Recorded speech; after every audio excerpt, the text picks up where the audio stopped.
opinião. Mas agora eu vou conversar com a doutora Renata Moura, que é gestora de RH, que está aqui com a gente. Doutora, seja bem-vinda.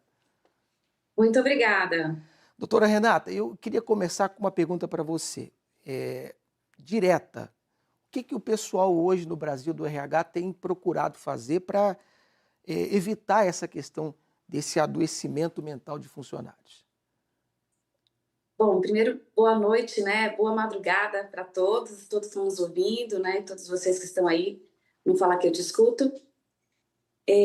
Queria dizer que tem 15 anos, né, que eu concluí meu mestrado em saúde mental no trabalho, né? Então é um momento muito importante que a gente está vivendo, mas já é estudo da psicologia, já é estudo da área de RH já há muito tempo. Hoje, quando a gente estuda, né, dentro do RH e compartilha isso com outras empresas e com outros profissionais, saúde mental no trabalho está entre ali os três principais preocupações e três principais desafios da nossa área de RH. Uhum. Por quê? Porque quando a gente fala em saúde mental, a gente tem um tripé. A gente tem o ponto do indivíduo, e aí quando eu falo indivíduo, eu vou falar do modo de vida da pessoa, eu vou falar de genética, das predisposições que essa pessoa tem quanto à sua saúde mental, eu vou falar do momento de vida que essas pessoas vivem. Então, eu tenho diversos colaboradores, por exemplo, que estão separando de marido, separando de esposa, que tem problema com os filhos, e que isso não necessariamente tem a ver com a empresa, mas tem a Uhum. ver com o indivíduo. Sim. E que isso ele leva para o ambiente de trabalho. A gente Uhum. não tem como separar o que é individual e o que é trabalho. Não existe essa. Por mais que a gente fale sobre isso, né? Muito Não complexo, existe né? essa coisa de entrei na empresa, esqueço meus problemas. Leva isso junto. O outro tripé é sobre as empresas. E aí já passei por diversas empresas, fui consultora, conheço muitos tipos de empresa. Hoje eu tenho a gratidão e o prazer de estar na CIEG Soluções, que é uma empresa que está certificada, né, em saúde mental, e hoje ela é classificada pelo Great Place to Work como uma das melhores empresas para se trabalhar. Uhum. Então, a prática que a empresa tem influencia também nessa saúde mental. Então, que práticas são essas que nos certificaram hoje em saúde mental, né? Significa dar feedback claro para esse colaborador, ter uma comunicação clara com ele, ter uma qualificação da liderança. Esses líderes precisam estar preparados para lidar com esses colaboradores, para treinar, para desenvolver essas pessoas. A gente está falando de alinhamento de expectativa e aí construção de plano de desenvolvimento mesmo para essas pessoas. Então, são diversas práticas que a gente vai tendo na empresa. Inclusive, o meu amigo psicólogo que falou logo no início, né, ele falou assim, tem empresas com metas abusivas, e é verdade. Mas quando a gente tem metas dentro de uma empresa, é para, inclusive, dar clareza para as pessoas sobre o que elas precisam fazer. Uhum. Porque a empresa, ela sobrevive de resultado, Sim. né? Então, ela precisa entregar um resultado, mas essa entrega de resultado não pode ser a qualquer custo, nem, sobretudo, sobre o custo emocional desse colaborador, né? Então, a gente tem essa preocupação hoje também. Uhum. E o terceiro ponto desse tripé da saúde mental no trabalho é o match cultural entre a empresa, as práticas que ela tem, os valores que essa empresa tem e esse indivíduo, esse colaborador. Então, eu tenho pessoas que são muito focadas em resultado, que gostam de trabalhar com metas. Uma empresa que tenha esse valor de resultado se encaixa melhor com esse jeito de ser dessa pessoa. E tenho outras empresas que são mais focadas na pessoa, na valorização do indivíduo, e tem pessoas que também gostam mais disso. Então, eu preciso encontrar uma empresa e a empresa precisa encontrar um colaborador que esteja alinhada com seus valores. Uhum. Como é que a gente faz isso hoje? Dentro do processo seletivo, a gente precisa olhar para essa pessoa tem os valores da empresa, porque ela precisa ser ela dentro do ambiente de trabalho, né? Então, por exemplo, a gente trabalha hoje com as 9 dimensões do bem-estar. E aí, o que são essas dimensões? A gente está falando de bem-estar físico, a gente incentiva a atividade física com planos de academia, com programas dentro da empresa que incentivem exercício físico, a nutrição.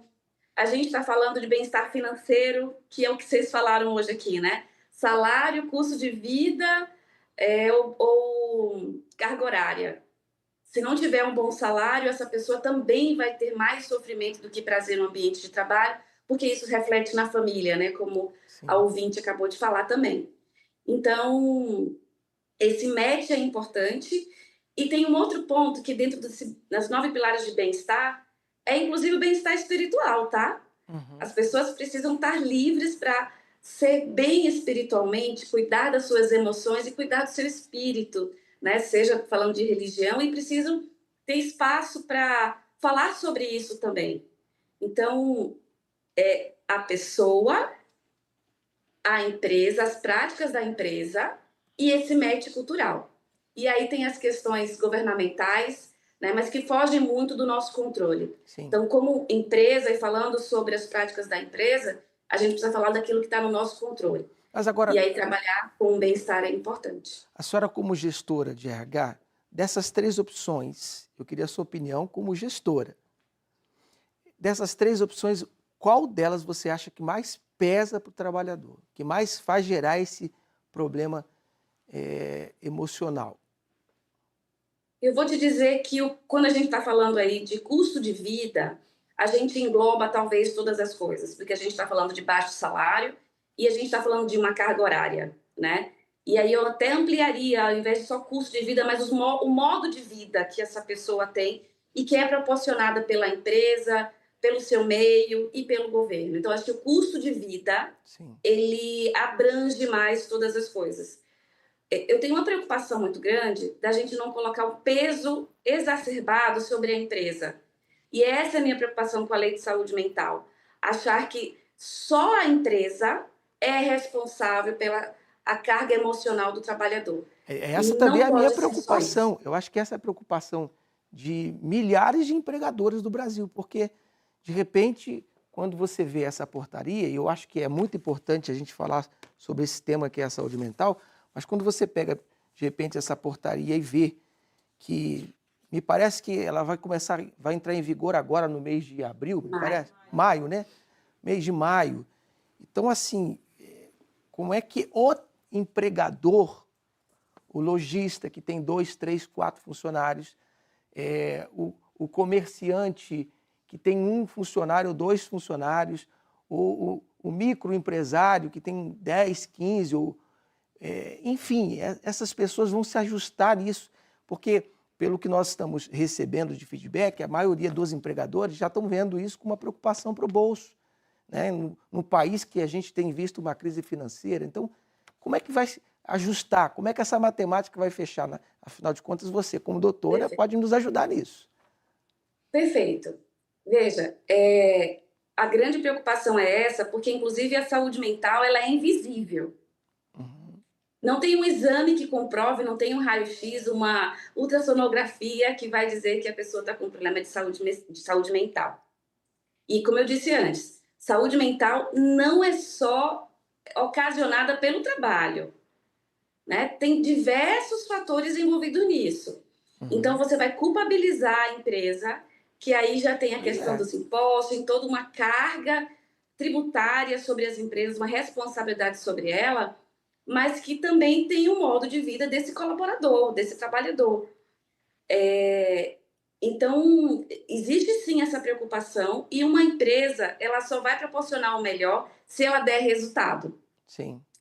E hoje a gente sabe que a maioria das empresas no Brasil, elas trabalham ali para, se não for 0 a 0, sabe, a despesa ser igual à receita, muitas delas trabalham no vermelho. É. Os microempresários, eles trabalham para sobreviver.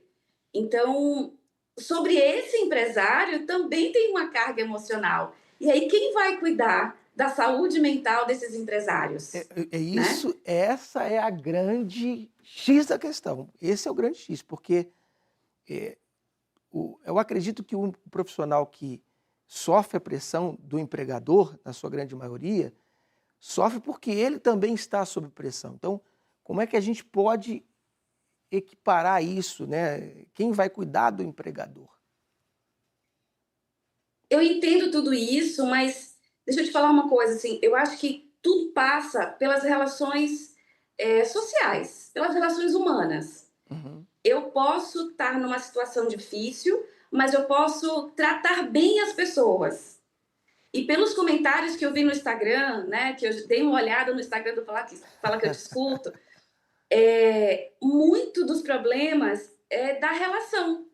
É. É como eu trato, como eu me comunico, né? Então, se eu puder ter o básico, se eu puder falar agora para os empresários, microempresários, que eu sei que trabalham ali no zero a zero e muitas vezes estão no negativo na empresa, não há investimento melhor na saúde do colaborador do que você tratar com respeito. Ok. Se a gente tiver as empresas, os líderes tratando um colaborador com respeito, a gente já tem aí 50% dessa lei garantida. Tá Então, é certo. respeito, relações humanas, saber ouvir, né, ter espaço para dar feedback. Isso não tem custo. Uhum. Investe nisso, investe no que não tem custo, que é a relação, que Dou- é a comunicação, que é o feedback. Doutora, muito obrigado pela sua participação aqui. Foi super esclarecedora, apesar de eu ter dado uns apertos à senhora.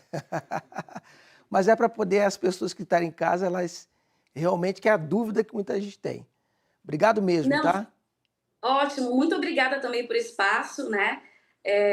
Fico à vontade aí para compartilhar com vocês, mas não vamos colocar essa culpa só na empresa, tá bom? Mas o que a empresa puder fazer é tratar melhor as pessoas, a gente já vai ter 50% dessa lei cumprida. Tá certo. Muito obrigado. Deus lhe Boa abençoe. noite.